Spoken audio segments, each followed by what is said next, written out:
پانی پینے اور ذخیرہ کر لینے کے بعد دوسرے فریق نے کہا، عبد المطلب، اب آگے جانے کی ضرورت نہیں، اگر اللہ تمہیں اس صحرا میں پانی کا چشمہ عطا کر سکتا ہے تو زمزم پر ہمارا دعویٰ درست نہیں، ہم اپنا دعویٰ واپس لیتے ہیں۔ آج کا عنوان ہے اس کا زمانہ اب قریب ہے۔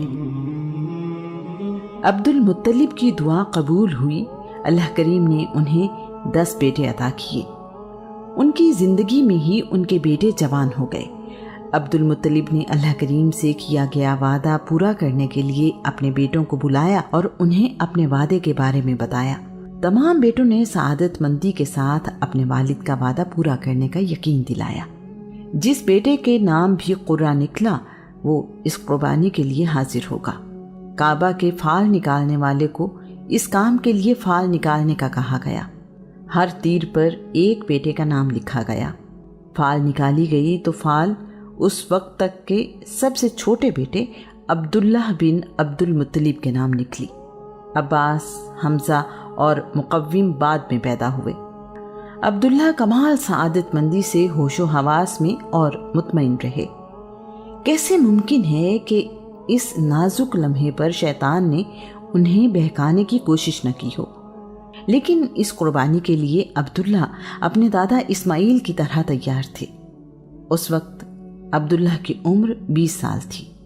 عالم شباب اور مردانہ وجاہت اپنے عروج پر تھی۔ عبد المطلب اپنے وعدے پر قائم تھے۔ انہوں نے عبداللہ کی قربانی کے لیے چھری منگوائی۔ گھر والوں کو جب بیٹے کی قربانی کے بارے میں علم ہوا تو انہوں نے عبد المطلب کو روکنا چاہا۔ گھر کی ساری خواتین انہیں سمجھانے اور روکنے کی کوشش کرنے لگی۔ عبد المطلب کی بیویاں، ان کی بہنیں، بیٹیاں اور بہویں سب موجود تھیں۔ سب کے چہرے اترے ہوئے تھے۔ بیٹا یا بھائی قربان کرنا کب آسان ہے؟ دوسرے قبیلوں کے سردار بھی آ گئے۔ عبداللہ کے ماموزاد مغیرہ بن عبداللہ بن عمرو مخزومی نے کہا، خدا کی قسم، جب تک بچاؤ کی ساری تدبیریں ناکام نہ ہو جائیں تم اپنے بیٹے کو قربان نہیں کر سکتے۔ اسے بچانے کے لیے ہمیں اپنا سارا مال بھی قربان کرنا پڑا تو ہم کریں گے۔ کافی کوشش کے بعد عبد المطلب اس بات پر راضی ہوئے کہ حجر کی کاہنہ سے رہنمائی حاصل کی جائے، جس کا نام قطبہ ہے۔ قطبہ پورے عرب میں اپنی ذہانت اور علم کے لیے مشہور تھی۔ حجر مکہ سے 236 کلومیٹر دور شمال مشرق میں واقع ایک قصبہ ہے۔ یہ یثرب سے جنوب مغرب میں 281 کلومیٹر دور ہے۔ اونٹ کی مسافت تقریباً 6 دن کی ہے۔ سب لوگ مل کر اس مقصد کے لیے حجر روانہ ہوئے۔ سارا راستہ پریشانی میں گزرا۔ مسافروں کو دیکھ کر لگتا تھا جیسے ان میں جان ہی نہیں ہے، کوئی کسی سے بات نہیں کر رہا تھا، کسی کو بھی یقین نہیں تھا کہ اس قربانی کا کوئی بدل ہے۔ بس معمولی سی امید تھی جس کے سہارے وہ حجر کی طرف رواں دواں تھے۔ حجر کا سفر پہلے کبھی اتنا لمبا نہ تھا جتنا اب محسوس ہو رہا تھا۔ دن نکلتا تھا تو رات نہیں آتی تھی، رات آنے کے بعد ختم ہونے کا نام نہیں لیتی تھی۔ حجر پہنچ کر پتہ چلتا ہے کہ قطبہ 450 کلومیٹر دور شمال میں خیبر میں رہتی ہے۔ ایک اور صبر آزما سفر سامنے تھا۔ کوئی چارہ بھی نہیں تھا۔ سب لوگ خیبر پہنچے۔ کاہنہ سے مل کر معاملے کی سنگینی کا اظہار کیا۔ کاہنہ نے ساری بات سننے کے بعد کہا، مجھے 1 دن کی مہلت دو، میں تمہیں کل اس کا حل بتاؤں گی۔ اگلے دن سب دوبارہ اس کاہنہ کے پاس تھے۔ اس نے پوچھا، تم لوگوں میں ایک جان کی دیت یعنی جان کا بدلہ کیا ہے؟ جواب دیا گیا، ایک جان کی دیت 10 اونٹ ہیں۔ قطبہ کہنے لگی، تم لوگ واپس جاؤ، عبداللہ اور 10 اونٹوں کی قربانی کے درمیان فال نکالو۔ اگر فال عبداللہ کے نام ہی نکلے تو 10 اونٹ اور جمع کر کے دوبارہ فال نکالو۔ ایسا اس وقت تک کرتے رہنا جب تک فال اونٹوں کے نام نہ نکلے۔ جب فال اونٹوں کے نام نکلے تو سمجھ لینا تمہارا خدا اس قربانی کے بدلے پر راضی ہو گیا ہے۔ واپسی پر ماحول کچھ بہتر تھا۔ انہیں قربانی کی کوئی صورت نکل آئے گی۔